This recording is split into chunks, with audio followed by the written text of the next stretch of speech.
সামনেই দুর্গাপুজো। নতুন জামা কাপড় কেনার জন্য যখন সবাই বাজারে ভিড় জমাচ্ছেন, তখন দুস্থ ও দরিদ্র মানুষদের মুখে হাসি ফোটাতে এক অভিনব উদ্যোগ নিল Ranaghat Lions club West. Ranaghat লালা গোপাল উচ্চ বিদ্যালয়ের প্রাঙ্গণে আয়োজন করা হয়েছিল একটি বিকল্প বাজার। প্রায় ৬০০ জন দুস্থ মানুষ সেখানে নিজেদের পছন্দ মতো জিনিসপত্র কেনার সুযোগ পান। শাড়ি, ধুতি থেকে শুরু করে হাতা খুন্তি পর্যন্ত বিভিন্ন সামগ্রী ছিল এই বাজারে। নিজেদের পছন্দ মতো জিনিসপত্র কিনে পুজোর আগেই তাদের মুখে ফুটে ওঠে খুশির ঝলক।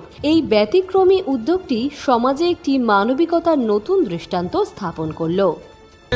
দুর্গাপুজোর সময় আমরা দেখি শপিং মল থেকে শুরু করে প্রত্যেকটা বাজারে দোকানে মানুষের ঢল। তার কারণ কি, তারা তাদের প্রিয়জনের জন্য এবং প্রয়োজনের জন্য তারা নিজে হাতে জিনিস কিনতে চান। আমরা বিভিন্ন স্বেচ্ছাসেবী সংস্থা, আপনারা জানেন যে বিভিন্ন ধরনের জিনিসপত্র দেওয়ার কর্মসূচি নিয়ে থাকে। লায়ন্স ক্লাব রানাঘাট ওয়েস্ট একটা জিনিস এর পাশাপাশি যুক্ত করেছে, যে কেনার আনন্দ মানুষকে দেওয়া।